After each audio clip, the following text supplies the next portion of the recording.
Hey, welcome to Peep Show, episode 24. This is the first time we've ever done a two-parter with a guest, and I think that the stories we're getting from former Army Captain Mike Lavin about his experiences as a transportation company commander in Vietnam have been really fascinating and interesting, and really a deep dive into what those units did during Vietnam. So we're going to continue the conversation. If you enjoy these episodes of the Peep Show Talk, just go ahead and like, share, and comment. If you don't like them, go away. Just go away. We don't need your negativity. So, Mike, let's go ahead and pick up. We in the prior episode, we kind of talked about how you got into the Army, and you're ordnance officer. You spent time in Germany, then you went to Vietnam, and then you were Battalion S1, and then you got sent down to kind of fix this broke deck company. And then we talked about some of the operations. So one of the things people are really fascinated with are gun trucks. So let's start talking about your gun truck. Our gun truck was called the Babysitter, and Lieutenant Maloney was my officer in charge of the gun truck. And he basically, that and NCO, and there was actually a 5-man crew to that thing. And it had Maudus on the front, and it had some M60 machine guns on the rear end.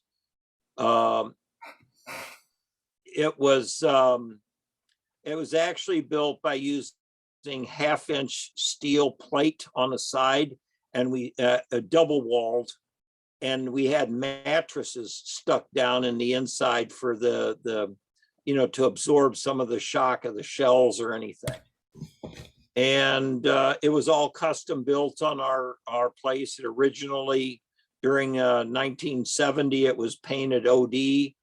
And then in 1971, shortly after I left, in spring of 71, the truck went to all black, and they outlined the name Babysitter in a medium blue color with the lettering being white. So a couple different pictures of they didn't change the shape at all, but the body color, if you ever Google it and find two different things, that's the time when they were painted differently. Mm-hmm. My understanding is that they were painted black to kind of stand out a little bit more, make them a little more intimidating. Is that accurate? I think it was all on the guys that wanted to do it, and the choice names, of course, were either bands or something politically that was going on right now. And when James Lyles did the book on the gun trucks, he did 3 of them, I do believe. And at that time, I've talked to Lyles, probably 30 years ago when he was writing the books. He told me, he said when he started writing the books, he thought he'd come up with about 40 or 50 gun trucks, but then the reality was he came up with about 240, 250 gun trucks of varying building construction and everything. But ours happened to be the most standard way they built what's called on the back of the boxes. They did this in Afghanistan and Iraq. They called them boxes. So I'll call them boxes then. I don't know that we had a specific name for them, but ours was the most typical of the way they were built. And later on, they'd put some M113s on the back of a truck, and they had other things. Anything that protected the crew a little bit sort of became a gun truck. So was the truck built when you were there? No, the truck was there before I came on. And I really, unless we check with some of the actual gun truck crew, which I know where they are, I've never had the curious point to find out who actually started and built the truck at all. I don't know. So it's just part of your company. Yes. When you got there. So how exactly would you guys employ the gun truck? Well, that varied with the length of the convoy. It never was first, it never was last. Its position in a convoy would vary as to where it was being used or how it was being used or employed or what was along the road. Because some of the time the convoy, when we were driving along QL9, there was a sort of a large flat area, and the mountains were either high or low or something only on one side. But as we used the truck going into Khe Sanh, and it was more a one-way road in and out, one way going west in the morning and one way east coming back in the afternoon, the position of the gun truck would change significantly, not having it be in the same place at any one time, because along a road like that, because it was up and down, and we had several bridges that the engineers built to connect part of the highway, but they always have a bridge bypass down to the gully and up on the other side. It was important when they did get an ambush that the convoy was able to continue straight and forward. So, that was just a daily decision by the lieutenant in charge of the gun truck on that day. So you guys would get engaged, and then the gun truck would kind of come up and provide covering fire to get the rest. Correct. So the goal was really just suppressive fire to get everyone else through the ambush. Correct. And the crews never changed at all for obvious reasons. I mean, all those guys did was physically live and eat on that gun truck. I mean, I wouldn't see them for a day or two because they might be stuck at Quezon, or, they were their own little road crew, so to say. And the floors of those things unanimously were nothing but the lids of ammo crates for 50 cal and M60 machine gun ammo. And you would walk on the lids of these tops of the boxes of the supplies. And all the weapons like rifles or any grenades or anything were kept in shells on the interior of them. And obviously each truck was built for the total custom use of the crew and the weapons they had on top. Like some of them had miniguns and all this other stuff, but ours didn't have miniguns. But I think you could understand why there's no two trucks alike. So they built them for specific convoy protection and use. So when you're saying you're walking on the lids, they're walking on the lids of full ammo cans that they could pull up and then add onto their weapons if they needed it. Correct. Wow. Interesting. So how were the people chosen to be on that, or do they volunteer for it? Or you say it was I honestly, I've never had anyone ask on that. But it was for not being infantry. And that I'd have to say it was people you trusted, people that you knew and understand how they were going to react. And you didn't want to take chances on the thing. So I don't know. It's just because they were constantly cleaning their weapons and taking care of that, just like an infantryman would do. And I've known several of those guys that were in the 196 Light Infantry, and even some of the 101st guys in the 50 Deuce and that I kind of knew. Their whole life is taking care of that weapon. And I just have to assume that Maloney and the guys on the gun truck also had that kind of a thing, because you never know when you were going to be using that item. Mm-hmm. Well, really in any Army squad or whoever, you always have like the one guy that wants to carry the machine gun, and people like that. And I would think that those would be people who were certainly not willing to hide when the fire rained down on your convoy, because I mean those guys were constantly engaged. Yeah, I agree with you, but I never rode with them in like actual combat duty. You know what I mean? While they were functioning as the gun truck, for the obvious reason, if something would have happened, I wouldn't have known how the truck is going to operate. Mm-hmm. So it really is very similar to I would think, a platoon or a squad in an infantry company, having each person has his specific job at that thing. Mm-hmm. And there are no weak links in the chain in this case. It just isn't. Because if your driver gets shot, you can't just jump down and hop in the seat and drive the truck. And that's the same way with I think each man on that truck seriously knew what his specific job was. Mm-hmm. How many guys were typically on a gun truck? Like, well, position? I think that varied totally with what the deal is. But I'm thinking, I can't imagine any more than 5 were on that Babysitter at one time, because I knew you had the lieutenant and we had an E5 sergeant, and there couldn't have been more than three. There was only basically three weapons on there to man. So really, the lieutenant, the driver, and the three gunners, I can't imagine that crew had more. Mhm. I just can't. And that's where, when we might talk about the M113 that we up armored, I can be very specific about, because I drove that vehicle and I know every guy on my crew on that. So Okay, well, what weapons did the babysitters have on it? those were M60 machine guns, and they had a Maudus. Okay, so they have what, two M60s and then a Maudus, Maudus, correct. and it looks like there's a radio on there also. Well, yeah, they had we had a radio too. Of course they have a radio, Uh-huh. because they're in radio communication with the physical convoy leader, but we weren't in. They didn't talk to anybody else along the convoy. The guys that drove the truck and the length of the convoy was that was determined by the lieutenant in charge of the convoy, which How long, in our case like, was on the gun truck, because he would determine what the deal is.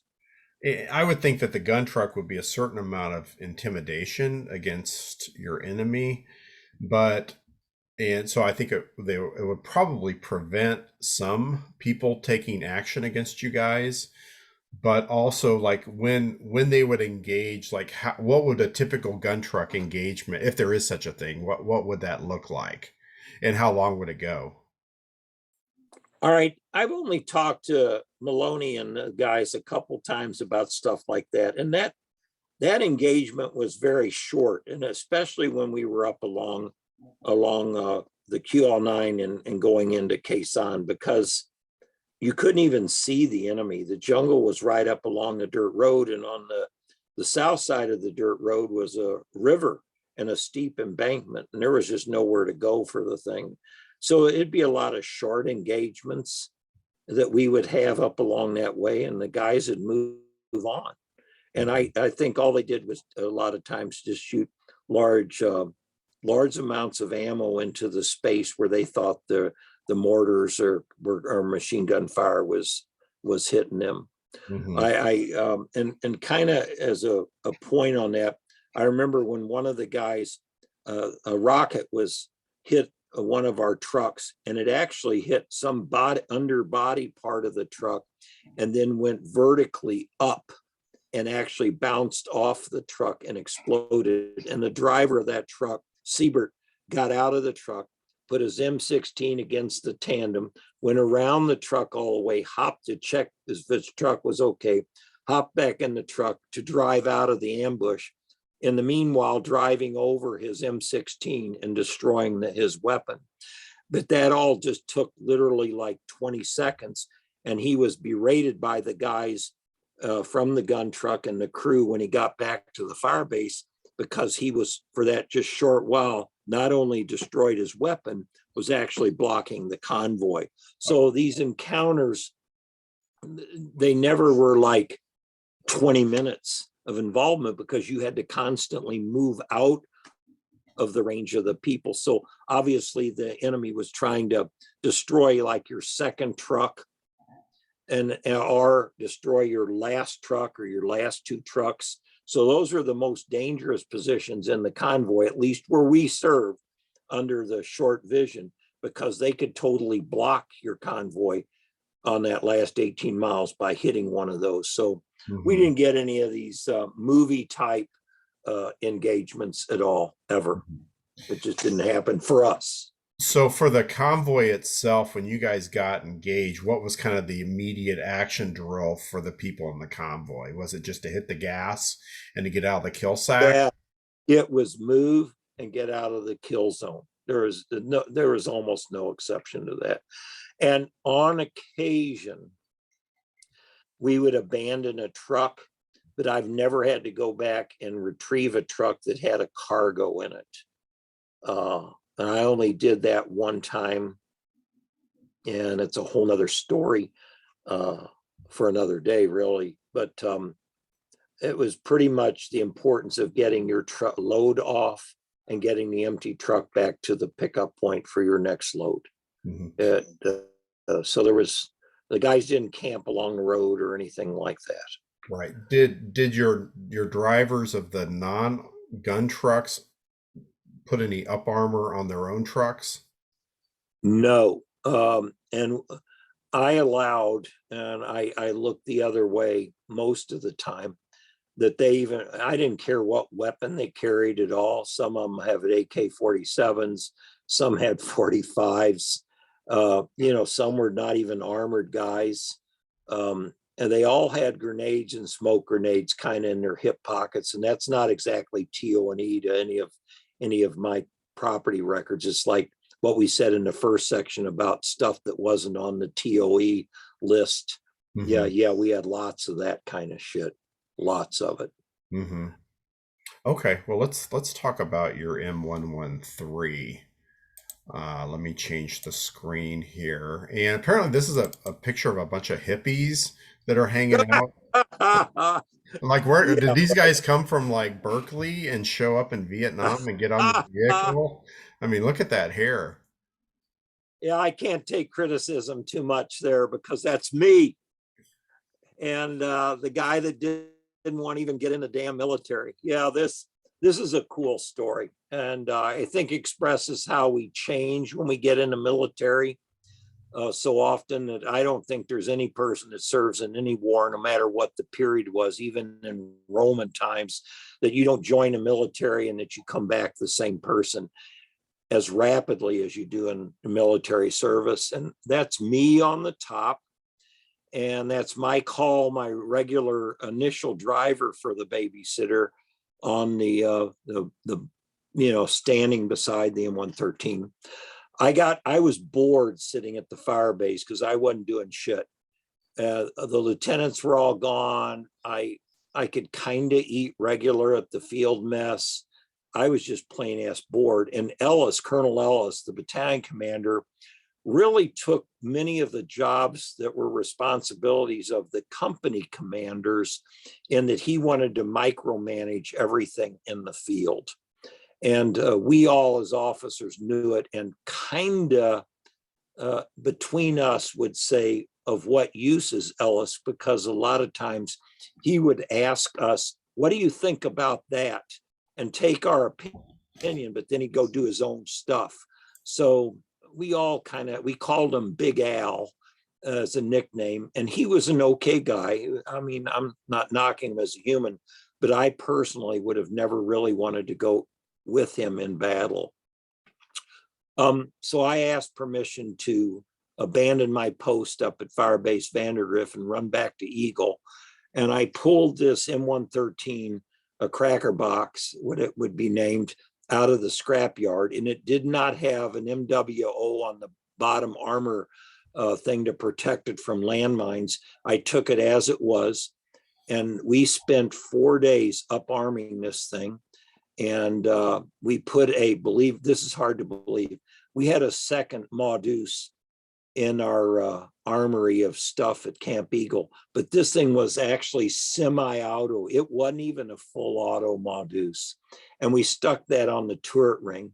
And on the back end of the cracker box, we took sandbags and M60 machine gun tripods. And that's how we secured them to the weapon on the back of the 113.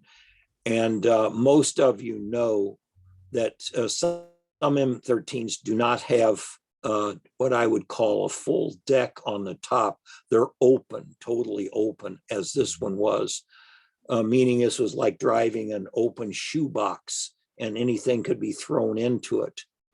And we even went to the PX and bought a nice custom-made canvas, green canvas cover to put over our Maudus, and reported back to the fire base, and went to the ammo dump at the end of Vandergrift, and then loaded the entire floor of that thing with ammo to run our M60 machine guns and the Maudus.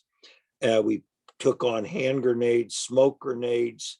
I do believe we had a couple laws with us also. We just hung them on the interior brackets. And even though it had a crew, Mike Boatwright was one. And I'm trying to think of the Maudus gunner. I can picture his name. I just can't think of his last name now. It did start with an A, so I should go look on the roster if I knew I was going to need it. And he was on that thing. I do have multiple pictures of us up arming that thing. We were so filthy that the inside of that thing didn't look much different than the outside. And but what I would do is, on occasions, and it was probably half the time the gun truck was used, I would drive along with the convoys instead of using a Jeep and going with them. I'd take the M113 between Vandergrift and Quezon. And if Colonel Ellis wanted to go to Quezon, I have pictures of him getting into the thing with us. And he would allow us to drive him up to Quezon and back along QL9. We never had an engagement with him, but when we were by ourselves doing this, sometimes there would be we'd get small arms fire against us and things, but we just moved on. We did not want to engage at all. I will say what's interesting about our trips back and forth. Towards the end of Lam Sam 719, our company, the 515th, stood at the gate of the Quezon Plain.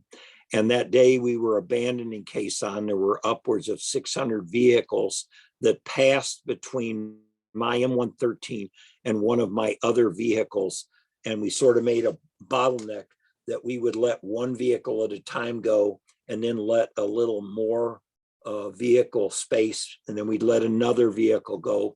And if we didn't like something about one of the vehicles, I remember one time we pulled the pin on a purple smoke grenade, and as one of the Vietnamese trucks went by, a deuce and a half, we lobbed it into the cab of the truck. And as he got further down the road, all we could see was purple smoke going out these two windows. And he pulled over and that, but he couldn't do anything to us because there'd be another vehicle and another vehicle coming behind us. And we were literally on that evacuation of Quezon. The Cracker Box literally on that day was the last vehicle to leave Quezon. And it was getting dark. And I remember going home. We'd come to some of those bridges that had bridge bypasses, and we'd look at the bridge and we'd look at the bypass. And most of the time I would take the bypass or I took the bridge, depending on what condition each were.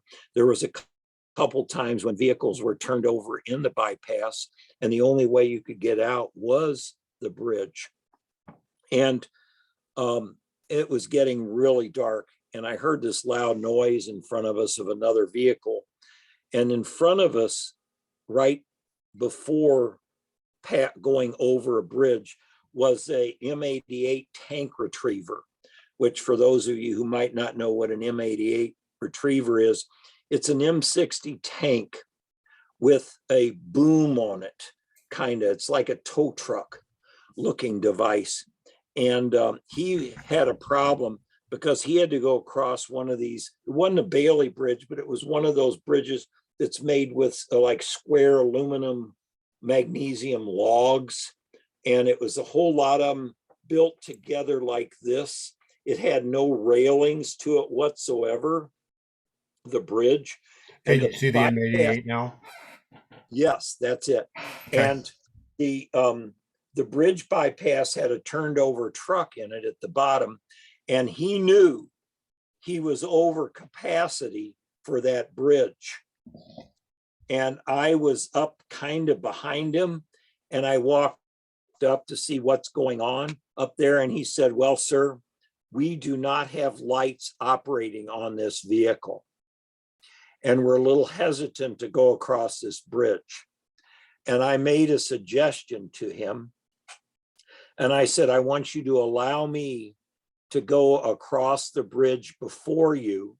I'll turn my vehicle lights or my front of my vehicle around you, and I'll give you what lighting I have so that you could see the sides of the bridge that you're crossing. Mm-hmm. And I had his entire crew get out and walk across the bridge to be behind me. And he roared this engine up and went across the bridge by himself, as you could kind of see the thing flexing up and down, just like a flatbed on a tractor trailer. You put the load on it, and then the arch of the bridge or the arch of the trailer across, but all the way back into the fire base. He was basically following my night lights on the back of my 113, my tech lights, and going around the curves on this dirt road. And what's interesting, the noise of him was louder than me, but we were both basically the same target. And to be honest with you, I was worried about getting a rocket right in my side. And we made it back, but that's one of those stories where, well, you can make it up, but you can't explain how you really felt being a target. I wasn't a radio man in the infantry. I was a damn officer, a driver in this thing. And all I was doing was helping my peers get back home. And that was interesting. So there was a Cracker Box 1 and a Cracker Box 2. You want to tell that story? Well, the transmission on Cracker Box 1 went out, and we had to up armor another one, which was very easy. And we transferred it, and we kept the same name, Cracker Box 2, because I'm the one that titled the Cracker Box. And the reason I titled it Cracker Box is because I realized that I was vulnerable. And that because if you ever had ridden in an M113 or knew anything technically about it, it's made of an aluminum magnesium alloy. It's called 5083 alloy, and it will burn and or melt at 1038 degrees Fahrenheit. And it'll carry enough gasoline to propel it about 300 miles. It weighs 12.5 tons. And if it burns or melts, it's like a Christmas candle, and it just caves in. And I saw one along the road one time like this and thought, shit, I don't want to end up like this. And it would just fuse and melt your body into this mass. And it only measures, it weighs 12.5 tons, measures about 15 feet long. It's 8 feet wide and 9 feet tall. So you're riding a bomb. You're flat riding a bomb. That's all there is to it. Okay, so let me switch over to another photo real quick. And this was in the book. That's Halloween, probably before you took company command? Yes. The middle guy there is Captain Vetedo. He's the guy I replaced at the 515th, and he was my hooch mate. The Nero that's sitting on the other side there is Major Billy Bean, who was our battalion executive officer. And all I remember of Billy Bean was he always wore one of those one-piece blue jumpsuit type outfits that were popular in the early 70s. It was powder blue. And the other thing, and he was an okay guy, but he looked like Mickey Rooney and talked like Porky Pig. Okay. Yeah, I'm sorry. That's and not that I was anybody super cool or special, but so for the Halloween party in October of 70 at Battalion, I dressed up as Superman, and that blue shirt I have underneath the Superman crest had one of my German Boy Scout crests on the inside. And I had the guys, I think in S3, draw me up this Superman crest, and there's a string around my neck holding it around my neck. And that starts a story that's somewhat outlined in the book about Superman, because from this, when I became battalion commander, or excuse me, company commander, I somehow got hold of a real Superman shirt. And on occasion, but it wasn't all the time, I'd wear the blue shirt underneath my fatigues, my blouse, and you could see the blue on there, but I never openly showed that to anybody because that was a uniform infraction. And I kind of did that once or twice out in the field, and I did it a little bit around the post, but never blatantly. But that set up for something that happened later on in the company area. But that's the start of the story, and I think like I said, I think they talk about it a little bit in the book. Okay. So you're in command about 6 months, and then it's now time to end your tour. I think there's a photo here I'm going to pull up, sort of along the same theme. Oh, yes. I recognize that dude there. That's Superman. Yeah. Now, as a little sidetrack to the thing, that picture happens to have Lieutenant Jonathan Benedict there looking, staring me in the face there on the left. Yep. And he was a first lieutenant infantry officer in the 666, and he was a graduate of West Point. How he got into the 666 as a West Point grad lieutenant, I don't know, but there's a whole nother story about, I will divert a little bit. New Year's Eve of the January 71, I was in the NCO club with my guys, and one of my E4s had a hole in his t-shirt, and I reached over and I said, you can't have a hole in this shirt here. And I tore it bigger. I said, it's unserviceable, so I'll expect you tomorrow to have a good shirt. And everybody goes, ooh.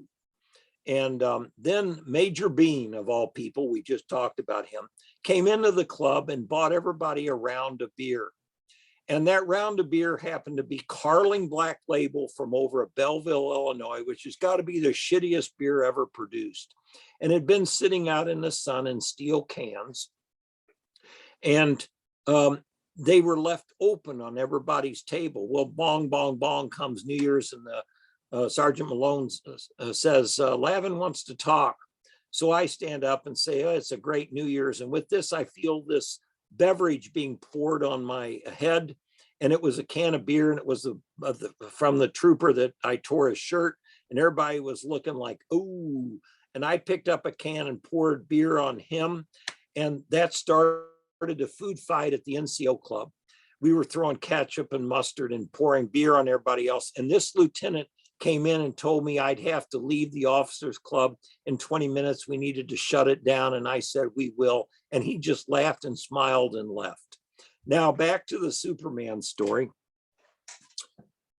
This was at my going away party. And from the money we scammed in the field selling cold beer and soda, from ice that we scammed and told nobody about, we went in downtown Hue and bought a pig. There was enough guys that were familiar with butchering and barbecuing that we cooked the pig on a truck windshield, splayed it and cooked it. We had all the alcohol and booze we could eat. We called up the NCO club to get an official band brought into the post. And with that band, they brought a lady entertainer, which I don't think I want to go into too much detail about. We built picnic tables for. So was she a dancer of some sorts? Well, yeah, sort of. Sorry, yeah, I'm. Right? We'll just leave it at that. Yeah.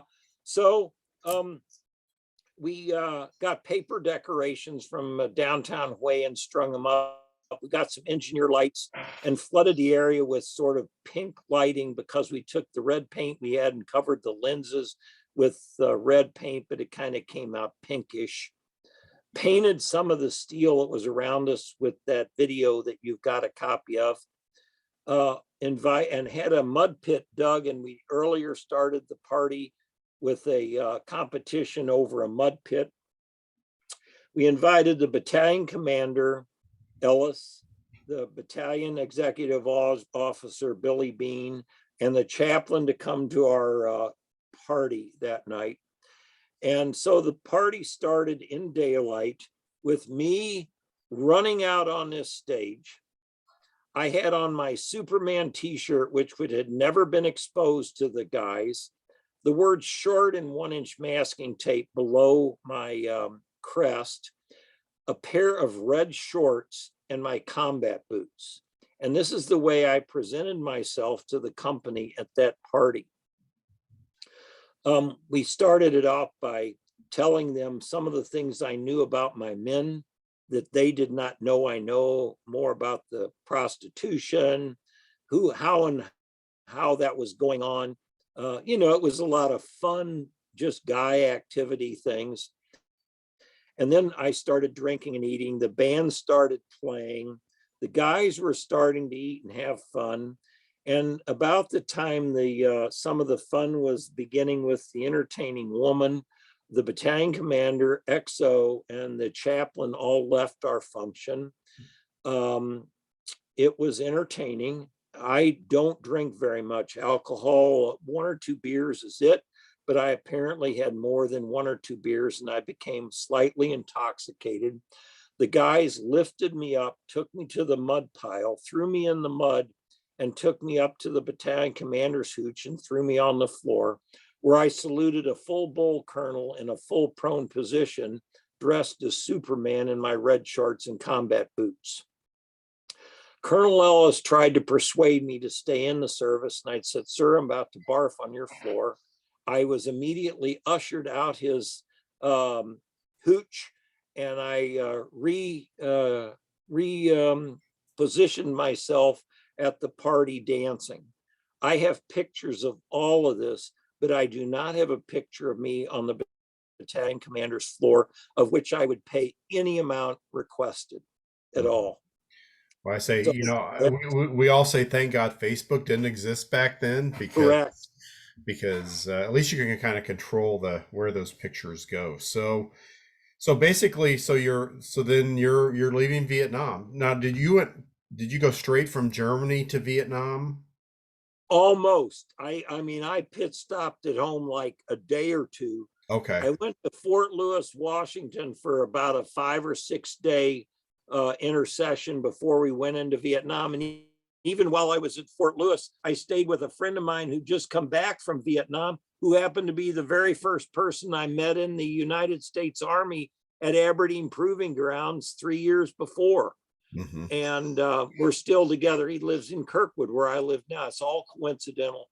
Mm-hmm. But I was shipped to Vietnam, and on my way to Vietnam, which we haven't said at all, was interesting at Yokota Air Base. I bought a single lens reflex camera and several lenses. During Vietnam, I only shot Panax black and white, Kodacolor, and Fuji print film. And thank God I did, because that's how many of the pictures I have from Vietnam still exist, because I had a super duper negative thing, and it helps prove, but also help me bring back memories of what happened because of the negative file. Okay, so after your party, then you're leaving, you're going out of Vietnam. country. So let's talk about that. All right. Arrived at Fort Lewis, Washington on a Saturday night. Too late to go in and even have a beer. I exited the Army on a Sunday morning about 10 o'clock. I flew back to St. Louis, Missouri. By mid-afternoon, I was back home, back to my house in Brentwood, Missouri. And to be honest with you, when I woke up Monday morning, I didn't know what to do to brush my teeth, to get a job. This sounds bizarre, but after 3.5 years of living in the military and being yanked out of my company with less than 48 hours and where I felt comfortable, I made a decision that I wanted to give up my US citizenship, and I wanted to go back to Germany and live. And I felt more comfortable back in Europe. And so within a week or so, I had a one-way ticket back to Europe, and I lighted back in Heilbronn, where my dialect and my life was more intact. What I did, the first thing was I bought a car, put it on a boat in Lubeck, Germany, went to Helsinki, Finland, drove 400 miles north of Helsinki, and spent 3 weeks in the town of Lieksa, where I sat on the Russian-Finnish border just south of the Arctic Circle to chill. I came back to Germany via landline travel, went to work for a German construction company in Heilbronn with a bunch of guys from Sarajevo, Yugoslavia, and built homes in Germany. It was then that I realized there was something wrong with my thinking. And it wasn't that I worked with people who had nothing. These guys had nothing. And I was able to speak the language. I even had a job offer to work for Knorr, a Swiss company in Heilbronn at one of their factories, and all that. Then I was even offered a job at the Koss earphones to work in some of the PXs in Europe and that. And I just thought, no, this isn't going to work. I came back home, got a job, I'm married, had kids, and buried this whole Vietnam shit until the mid 90s. And in the mid 90s, I watched the movie Platoon and Born on the 4th of July. And in watching the movie Platoon, I thought, well, this is plausible. I get some of it. I realized Oliver Stone was a political type person, and it was a political movie more than it was a documentary. And when I watched the movie Born on the 4th of July, it was a January 1st. I watched it 3 times in one day, and I dry heaved, sobbed, crying is the best way I can express it. And it was before I'd started, even before the movie was introduced, when the guys were running up and down a creek bed going, bang, bang, you're dead. Yeah, no, you got me, blah, blah, blah, that type of thing. And that's something I did when I was in 6th and 7th grade in a creek near me with Jimmy Willingham's father's Nazi World War II helmets. And I set that kind of aside. And when I started getting interviewed with the gun truck crews in Branson, Missouri in 2003 by Rick Kilblain and some of those people, that's when I started to figure out something's wrong and to seek a cure for what was happening to me. Yeah, let me give you a kind of a weird connection that you may not know that you have. You know, Dale Dye, who wrote Platoon and was the advisor for Platoon, he's from Cape Girardeau, Missouri, and he went to Missouri Military Academy in Mexico. Now, at the Walk Back in Time events, you may remember Pablo or Paul Baum, who would kind of walk around. He did Native American. He played like a flute, things like that. He was Dale Dye's roommate at MMA. Let me ask you something. Did Dye have a brother named Jim Dye? I don't know. I've met Dale. I've gone back and forth with Dale a few times when I worked at the military school, and he actually came to the very first honor flight ball in Missouri, and he showed the trailer for the Pacific, because that was just coming out. And that's really been my last contact with him. So I don't know. I think I have his email address somewhere. Because I but went to he was a school. Marine. All right. A guy in my class, Jim Dye, also from Mexico, Missouri, maybe a cousin or something, was in my class at Westminster, class of 67. Okay. And Well, Dale was from Cape. So okay. All right. Yeah, he was from Cape Girardeau, and he went to school in Mexico at the military academy at the same time as Paul. So all right. Here's another weird connection. It'd be interesting to talk to your friend, because the mean ass sergeant in Platoon, was an actor called Tom Berenger. And Tom Berenger played the drill sergeant in the movie Born on the 4th of July. Well, Tom Berenger's real name is not Tom Berenger. His real name is Thomas Moore, Moore. And Thomas Moore was in my Boy Scout troop as a kid in St. Louis here. Oh, wow. And that's very Googleable and provable. That's a really weird connection. It's strange that the 2 Vietnamese movies that I watched, my friend Tom Moore, and I didn't know this at the time. I didn't know this until recently. But if you go on Brentwood High School's Facebook page, this can be proven, Mhm. but I didn't know that at that time. Is that not strange? Yeah, as I say, it's a small world, but I wouldn't want to paint it. Yes. So let's talk about your reunions with your company and how you've tracked those guys down and you've gotten together with them, because I think that's an extraordinary story. Um, when I when I went to the company at first and was handed our company roster, each of the company rosters we produced each month, the very first, they were on legal size paper. And the very first one that I got, the 1 December, it was all mimeographed, if any of you know what mimeographing is. A guy by the name of Ken Persons had done a caricature drawing of our gun truck, the Babysitter. And I took the cover of that off, and on the backside, I typed a letter to my family telling them of the change in my position. I do not know why, but I folded up the roster and put it in my duffel bag stuff back in the billets. I took it home, and I remembered a promise I made to my guys. It was probably in 2011 or 2010. Do your job and I'll bring you home. And I failed because on the 6th of March, 1971, I lost one guy. His name was Kenny Jones. He was one of my drivers. So I started looking up every man on that company roster as of 1 December 70. Now, in December of 1969 is when we converted from a conscripted service to the draft number system that they started using. A 1971 roster, instead of having RA numbers by your name on the roster, had your social security number. So I left Vietnam with everyone's social security number in my hip pocket. So I had a friend who worked for the Treasury Department, undercover work overseas, who lived down the street from me, a farmer.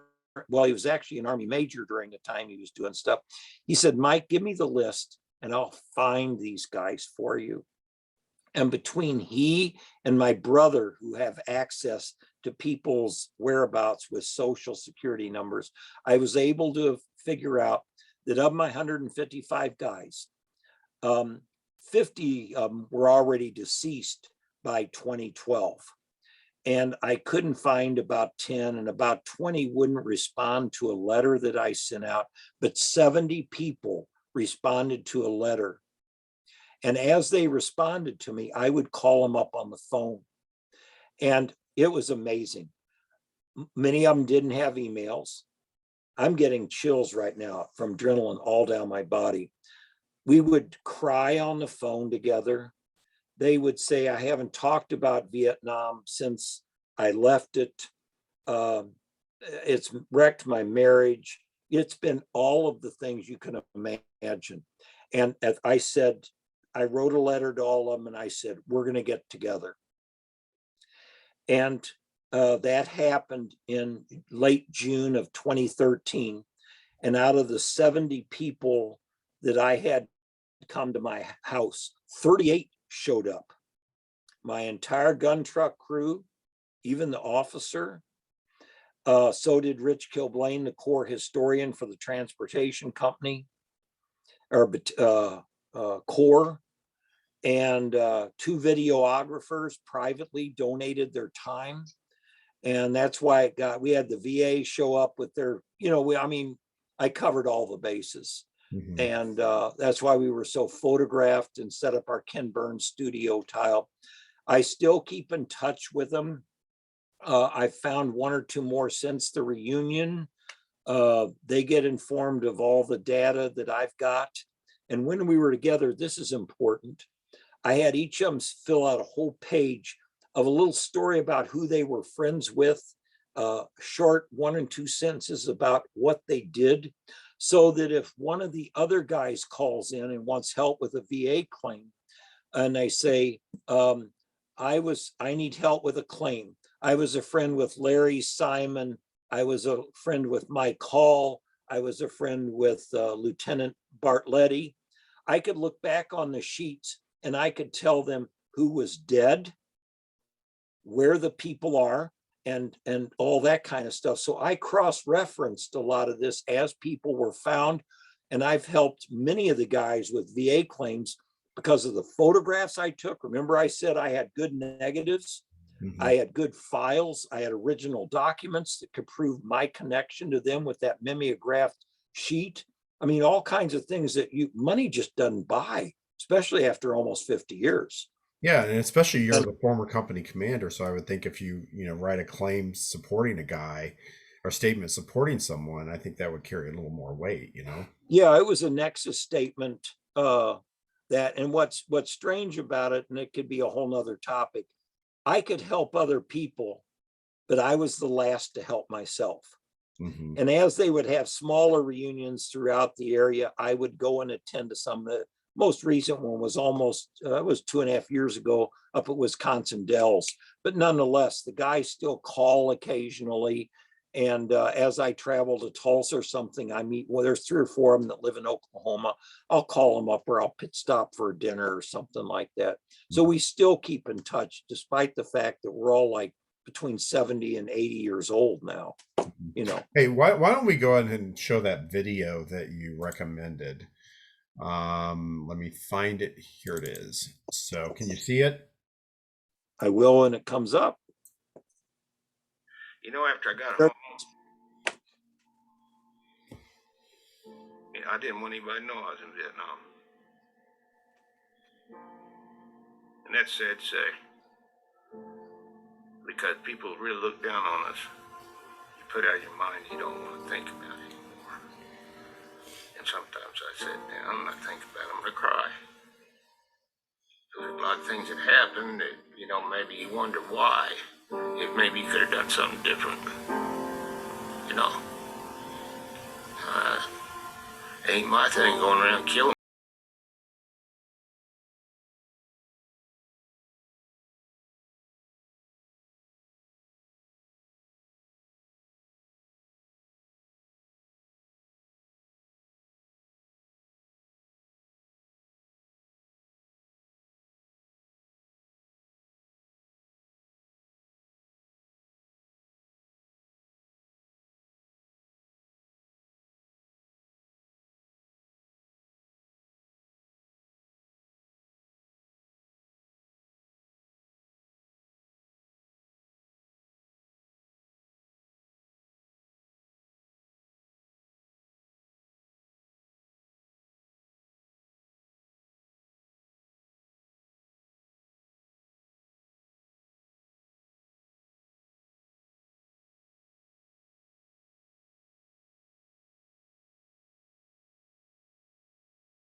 As a whole, people ask me about it. I don't talk about it a lot, but people ask. I'm honest with them. So, got some good people. Some good people, as you can see from what we got out here now. Good people.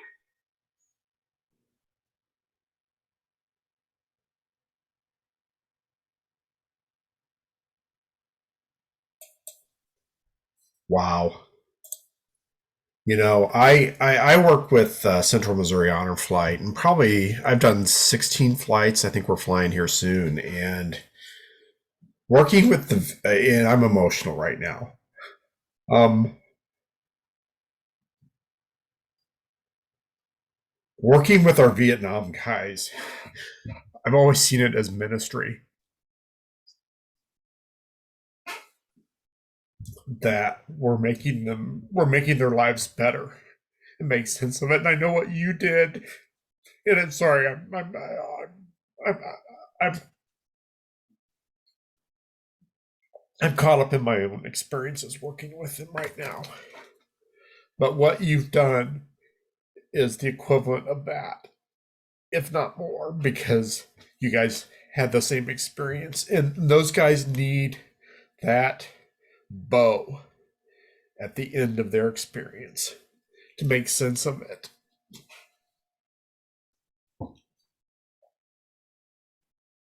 Thank you, Mike.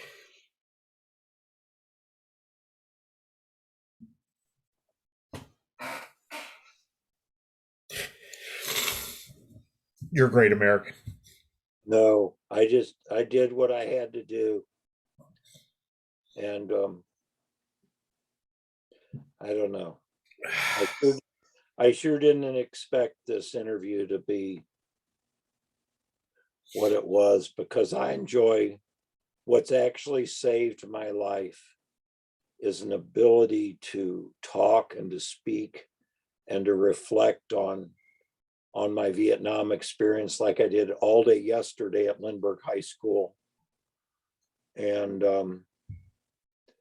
the other thing, and maybe this is subject for a whole nother interview, but I think the material thing that I possess in my life that means the most to me are my dog tags. And several years ago, I gave them to a young man whose life I saved, literally saved. And every time I need the dog tags, I have to go to him to get the dog tags to borrow them back. And when I'm done with them, I return them. And what we call this is a tag transfer. Literally last week, on a Thursday morning, so two days ago, I received the dog tags and a tag transfer. And at that time, I said, Nathan, these tags are yours forever. And he said to me, but you have 3 sons. And I said, hell, my oldest son would probably sell them. Or excuse me, my one son would probably sell them. The other son's a decorated Marine, and he already has a lot of things that mean very much to him on military service. And my other son that lives with us would probably like him, but he's already inheriting my my garage here, which is loaded with more than a significant amount of stuff to sell and to sustain anybody for a whole life. And the tags mean more to you. You see, when he was about ready to commit suicide, I was the last person to speak to him. And he was getting ready to go to Rolla and finish his last semester as a senior.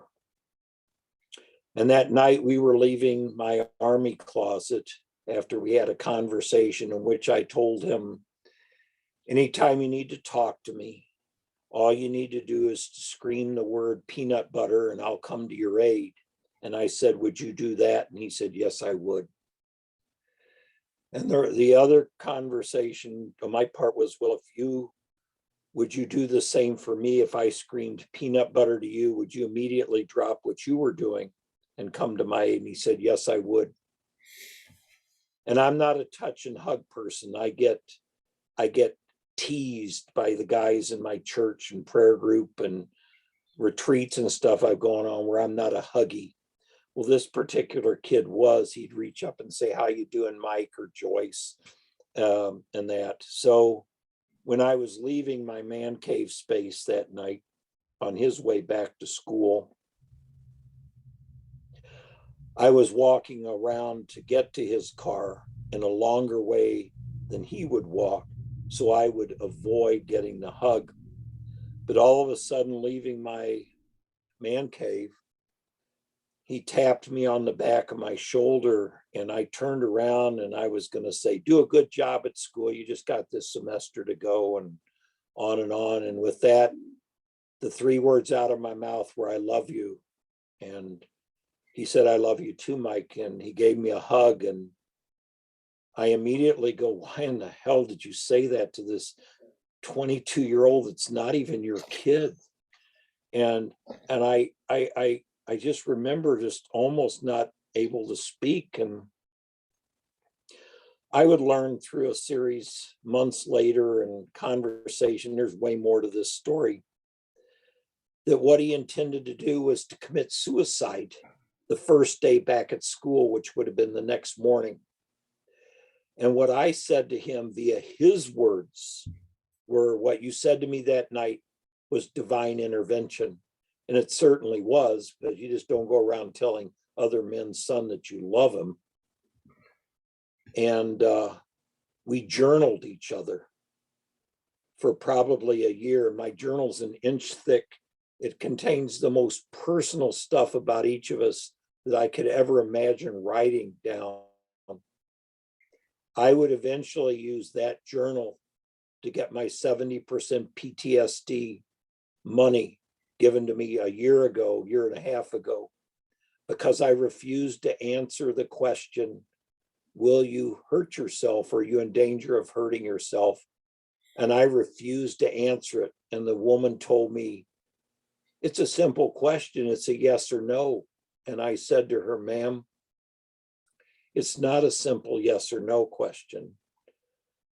I showed her that picture that I've shown you and you haven't shared with anybody of Richard Hanesick and I by our WIM 113 looking like shit.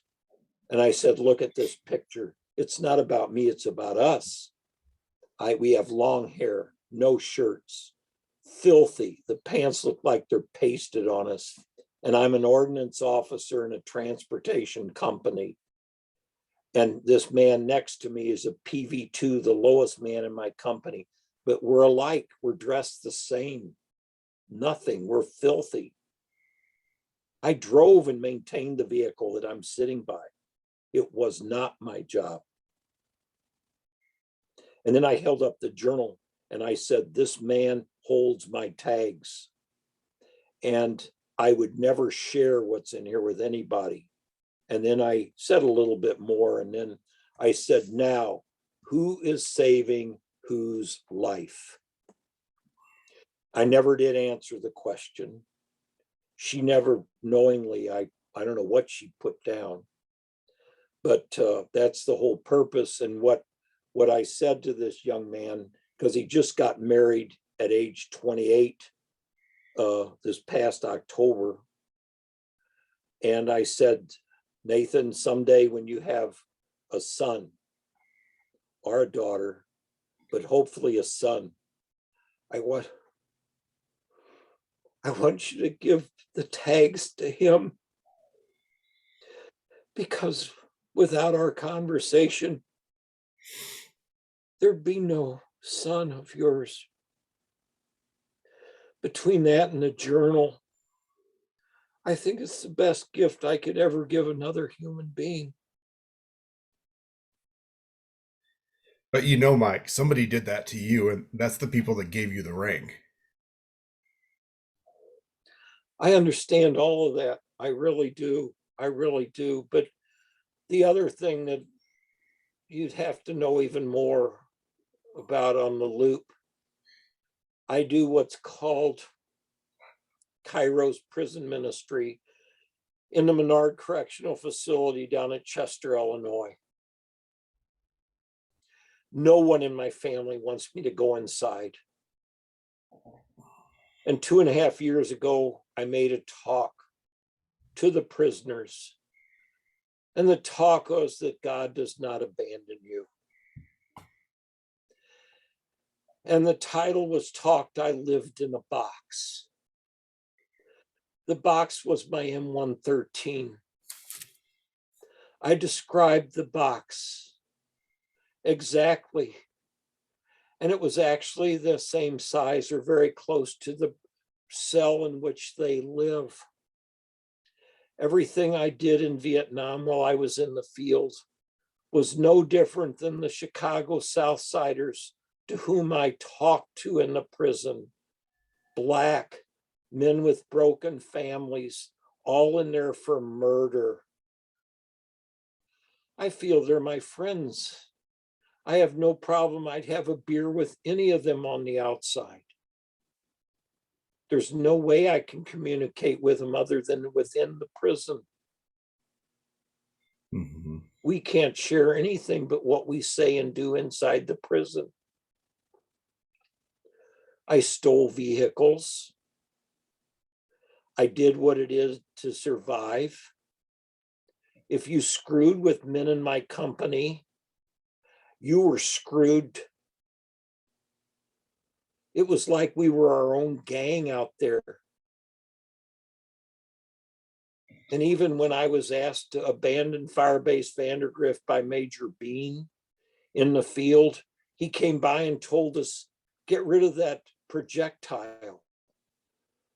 He said, clean up your bunker and take care of the feces that was in the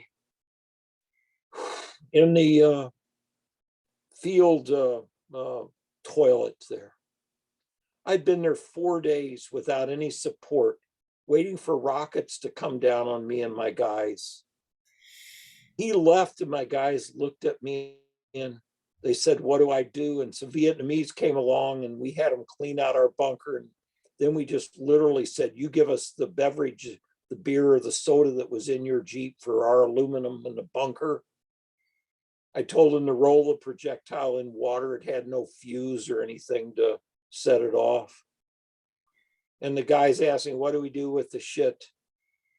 And then normally we would have taken it out and burned the feces or stuff, but I said, blow the fucking thing up. And we just sent it to heaven, the whole structure. And we left. 2 or 3 days later, I was walking to battalion from the company area. And Major Bean was walking towards me and I saluted him. And my first words out of my mouth were, how did you like our fire base when we left it? And he started talking about it. And I remember specifically lifting up my finger and poking it in his chest, physically touching the man. And I said, don't ever ask me to do that again, sir.